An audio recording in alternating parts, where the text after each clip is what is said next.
Good morning, good afternoon, and good evening. This is Pamela, and you are watching Pam Entertainment TV, where we review movies, television series, and do celebrity legal news. Also, join me for my pop culture chats. If you'd like to support the channel, please like, comment, and subscribe. My Venmo and Cash App is below. Thank you so much, and let's get started.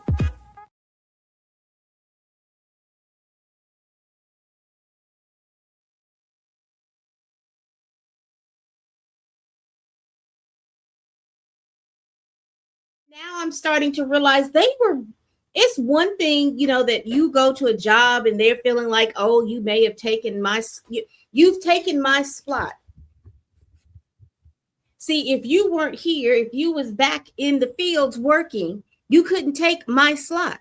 My slot, that's mine. Even though you got to work for it. And then what's so insidious about the whole situation, I was thinking about, you use the whole Asian community to help you dismantle affirmative action and things in school. You use the whole Asian community because you convinced them to believe that we were taking their spots. And then when you come to find out, no, we weren't taking any spot. It's the legacy people. Why a lot of us wasn't getting in. It's the legacy people. But this mentality is what they're thinking. That is what they're saying. They've gotten rid of all these people out of the federal government, but I need for people to understand 2 and 3 things can be happening at the same time and have, to me, equal weight. We still have Project 2025 that's going on there, and them cleaning out the government so that they can put the people who they want in there. That's all part of Project 2025. But also that goes back to their base saying, hey, we have cleared out these spaces of these quote unquote DEI hires. And so they're like, oh, yeah, they're draining the swamp. They're draining the swamp. They're getting all these people who have taken my spot out but also making sure they're keeping up with their Project 2025. And, it's a lot of stuff. And when you get caught up in all of it, it's too much for me, it gets too much to try to put out my mouth without sounding crazy or anything like that. But a lot of them believe that when Barack Obama, they never thought that he would have ever been elected. Right. That was right. That's exactly right. He was not supposed to happen. And when it did happen, it was shocking to them. And for Megyn Kelly to sit there and say that he was the first president to somehow evoke race is outrageously stupid. I just want to remind everybody, on August 3rd, 1980, that was the day that Ronald Reagan announced for the presidency. Okay. He announced that in the same location that Schwerner, Goodman, and Cheney were murdered during the Civil Rights Movement, one of the most notorious, heinous triple homicides done by the Ku Klux Klan in coalition with the police department, murdering 3 civil rights workers who were fighting for voting rights. Okay. And so that was sort of seen as a statement, even though nobody really said that that's what Reagan was doing. But of course, we had the presidency of Woodrow Wilson, which was so directly about race, playing Birth of a Nation in the White House, premiering in the White House. Of course, we had Richard Nixon. Richard Nixon is an interesting situation. He started the Job Corps. He did a few things that were interesting, but he also used the N-word a lot, which we saw heard quite frequently on a lot of the Nixon tapes. And I mean, this idea that Barack Obama, it goes to what the clip that you played on TikTok, the blonde lady that was speaking a little bit about what parents can do. She sort of mentioned something in there. It was a throwaway line, but still it's something you hear a lot about how, quote, those on the left say everything is racism, right? So we still live in a country where we do not comprehensively treat the full history of the United States in these schools. So to a lot of people, bringing up race at all is a confrontation. The appearance of Barack Obama was a confrontation. So when he starts bringing up things that are just basic history, that is for some people, Black people bringing up their history is confrontational because, number one, they don't know our history. Number two, generally taught that it doesn't matter if you do know what it is. And things like the Black Codes and the Redeemers and Brown v. Board is not generally taught in most high schools. So if somebody goes and Googles right now what the Black Codes are, they're going to get a shock, right? You have to go investigate history when it comes to Black history, because we don't do it in this country. So when race comes up, people are confused because they are ignorant of a lot of the facts of history. So what Megyn Kelly is talking about, and frankly, I assume Megyn Kelly is one of these people. She's a smart person, but I get no sense whatsoever that she has any idea what she's talking about when she talks about Black people and Barack Obama specifically. But his appearance alone was a problem because it busts through the window of this idea that they're superior. Because no, you're not superior, because we have this unbelievably intelligent Black dude that went to Harvard Law that's now the president of the United States and is always the smartest person in the room. I covered him in the White House and I could not believe how smart he was. He was academic, and they could not get over that because they've been told their entire lives that they're better and you're wrong. Right? So that's part of what you're seeing happen here. Not just with Charlie Kirk, but all these other people. Right. And you get that sense. And if you don't understand, just think about when you're going to work and you're in a work setting. And, a lot of Black women will talk about it, the microaggressions that they get from white women, because a lot of them, if you're there, they don't mind you doing the work. If they see you work, they don't mind you doing the work. And matter of fact, if they can figure out how to put some of their work on you, they'll be fine. But the moment that they start talking about supervisory roles and things like that, all of a sudden you'll see this shift in them. Like, well, you'll see this shift. The minute everything is fine in the workplace until one of two things happens. Okay. Someone Black is in charge of everybody. Then suddenly there's a problem. Someone Black makes more money than everybody. So even if they don't have the title of being charged, I've worked in jobs where the salaries were public. So state government, federal government. I've worked in the private sector as well. But in federal and state government, everyone can find out everybody else's salary. Right. And so you're always having the microaggression problem because people know what you make. And a lot of these folks, even in fact, sometimes particularly on the Democratic side, they cannot stand knowing, even if you have degrees from Georgetown and everything else, they cannot stand knowing that somebody female, and particularly somebody Black female, is making more money than they are. Right. And please, and that's the thing about that, because when she says, oh well, he was just divisive. No, what was divisive was the fact that everybody believed that the president of the United States, that's the person, he is the leader of the free world. Right. And that is always supposed to look like a white man. Yeah. And in fact did until Barack Obama. You grow up with that image. We grew up with that image when I was, we were kids. It was like, we saw that. And then all of a sudden, Morgan Freeman is playing the president in 3 movies. Like, we don't even think about that anymore. But this younger group coming up grew up with the face of Barack Obama as the president. But that older group didn't. And I really actually think that CK was working to try to reverse that. I think what really makes CK happen is they knew they were losing grip of young people because Barack Obama had done very well with the younger vote.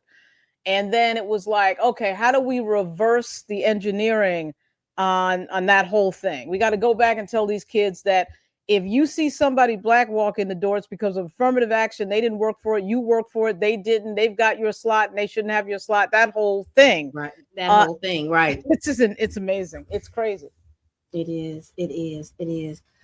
Well, y'all, that's all I got. That is all I have. I felt like I needed to let the people tell you all about this stuff so that you can have a cursory understanding of what's going on. And you can also understand why it seems like there are people that are in this level of denial. And what I mean by that, because I was going to do a show where I just talk where all of these MAGA folks are screaming and hollering about Trump, just give us the word. And we'll take care of all of these people who are against you and all this stuff like that. But I didn't want all that to be spewed out. But now I'm understanding they don't understand themselves, that they are in the middle. And then these people who they think are leftists are actually just more extreme than they are on the right.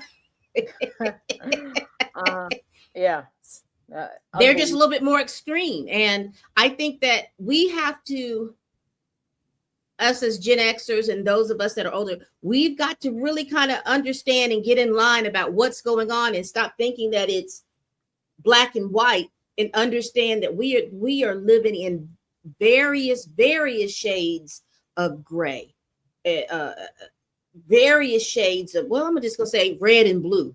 We're living in various shades now because things are just kind of, like I said, I was just curious as to all of this stuff coming up, and people were talking about trans this and trans that, and you hear the MAGA folks, see, that's that leftist ideology, and we've got to get rid of that and take it away. Now I'm starting to understand it don't matter on what side. Again, gender and gender fluidity and all of that stuff. It doesn't matter about your political views, people. It doesn't matter about your political views. There, everybody is everywhere. Even to my chagrin, about some people. I thought I had, honestly, I may have overlooked it. I thought I did a TikTok talking about a lot of the black churches. There was this pastor that came out and he was talking about CK and all that other stuff. And then we started to see, what's his name? Karen Sheard's husband come out and do a statement about all this other stuff, and how, because everybody, the people on TikTok, black folks on TikTok, were upset about the fact that there's a lot of black people showing empathy, not empathy, but thoughts and prayers, or saying all of these little different things to somebody that wouldn't spit on you if you were on fire and stuff like that. Right. And I just basically said, you have to understand, not that I agree with any of it. I don't want you all to mishear me. But what I understand and do know is those people are scrambling because they don't want to lose their tax exempt status, because they're not supposed to be in the pulpit talking politics and all that other stuff. And for some reason, CK's shooting has become political. He was a podcaster, but apparently because he had ties with Donald Trump and ties with the vice president and all of these things, it has become political. So you see a lot of black folks, black pastors and things like that, or their organizations backpedaling and pussy popping because they don't want to lose their status. I got to tell you, I'm going to DM you a video of a pastor up here in Alexandria, Virginia. His name is Howard John Wesley, and Howard John Wesley, graduate of Duke. He made a sermon yesterday that is going viral. That's the first thing. The second thing is, I don't care who you are, what your politics are, black, white, north, south. What happened to Charlie Kirk was terrible. It was a terrible thing. It was terribly violent. It was very unfortunate that his family was present. But whether they were present or not, that shouldn't happen to anybody, anytime, any place in a civilized society. That was a terrible thing. Unfortunately, our technology allows us to see it almost real time. I mean, it's like minutes later, this thing is on X. It gets played over and over. I think certainly for his friends. Because everybody is taping. Now everybody has the ability to record instead of the mainstream media. Everybody has the ability and to press play. Exactly right. And I know it's okay. And there was the kid that, that kid, I can't remember his name. He was a sort of a foe of Charlie Kirk on TikTok. And he broke down and cried when he, was reacting to it, and everybody made fun of him. And I thought, I don't think we should make fun of him. And I don't think people's reaction, their initial reaction of shock at something like that, because I cannot think of, maybe you can, other than the Zapruder film, even that we don't really see exactly. I mean, there's sort of a building that goes by, but in the modern era of, like, say, the last 20 years of video, I don't think we've seen so clearly a real-time murder on video in that way that was so gruesome and disgusting. And I just think there should be a statement against that. I mean, I did not like Charlie Kirk at all, but that should not have happened to him. That was crazy. And we should not be, it's not funny. It's not, I know that these folks in dark web and, we're talking about the nihilist culture and all this, they think everything, I was going to say that, funny. Yeah. They think everything is funny. John. And I would say this too. I would say this too, because I don't like what happened to him. However, I don't like for anybody to be policing how I'm supposed to feel about or speak about or talk about what I feel about what happened in regards to that. I mean, I was not a big fan of his, particularly when he started talking about Black women. And I don't think that and for that to have been shown so quickly, because I think they talked about it minutes after it happened, and that's why there was so much confusion of whether or not that had he been pruned from the timeline, or was he still, while he was at the hospital. I think they took him to the hospital just so that they could he not just be there, because so many people were still recording at that point. But yeah, I think it's so shocking that I think the whole thing was just so shocking, the video sequence, that that jolted a lot of people into, we got to say something. We can't just sit here in what we say is a civilized society and not say anything. But to your point, this growing cancellation culture where you're supposed to react, and if you don't react a certain way, you're going to lose your job. I don't know whether you saw it, but the last Black opinion writer on the masthead for the Washington Post was fired last week, Karen Atia, for something she said on Blue Sky. She's got a whole big Substack post on that. And my point is, yeah, people should be able to react any way they want. Like, I mean, this idea, and it's funny because Charlie Kirk, they're saying, one of the things they keep saying about him is, that people should be able to express and do whatever, and that's what he was about, and free speech. And then when people do it in the wake of his death, all of a sudden there's some problem. But I do think the gruesome nature of the video is what drives a lot of what we're seeing. The people crashing out online and getting mad at other people and all that. That's part of it. Then the other part of it, of course, is the misinfo, disinfo machine that is the MAGA right. Okay, so that's a different thing. But you're right. What I also think. What I also think about it is what I think it is too. Because we as Black people, and I don't want to say we are desensitized, but we have seen the injustice of people being pruned from the timeline on camera, and people not feeling anything for us being pruned from the timeline. Right. I think as a white society, this is something they're not used to. They're used to being the person who's doing, they're not used to being on the receiving side of it. And they're so used to people, condolences and all of this other stuff. They are really shocked because they're crashing out. They're crashing out. They don't want to face the fact that this white on white violence. They don't want to have to face it. And Pam, your point right there is the big point. We have sat here for years as Black people watching George Floyd on video get choked out for 9 minutes and beg for his mother. Eric Garner getting choked with 4 or 5 cops around him. The guy, Walter Scott in South Carolina, that got shot in the back, was used as target practice by some cop, all on video. We're watching this all on video. And those weren't the only videos, right? So we're used to, Black people are used to seeing the trauma of seeing somebody killed in our community that shouldn't have been, in a way, or treated with complete disrespect. And everybody, we just have to sort of get over it. And then this happens, and it's like, oh my God, so I totally get that point. I totally get that. They get to crash, like you said, they get to crashing out, but we're supposed to get over it. We're supposed to be, you got, what's his name, Philando Castile in the car with and his child. Right.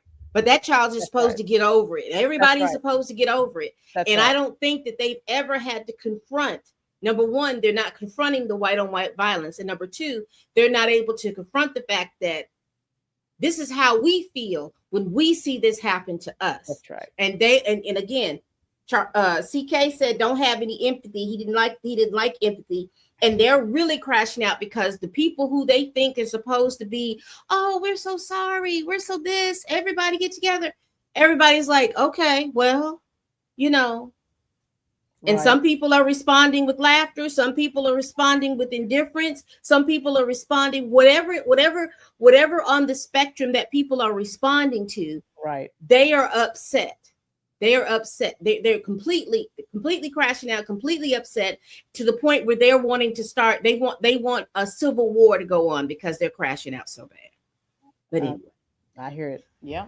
Pam, you're right. All right. Please like, comment, and subscribe. Please share this video if you care. Y'all, please tell a friend, tell a kin, tell a coworker, tell that helper that you can't stand that I'm over here making this video. And I'm mad at y'all. Y'all knew you couldn't hear my voice for the first 15 minutes of my stream and you didn't write a comment to let me know. But I am going to clip that out and then have a nice little video for you all to look at. All right. Bye-bye.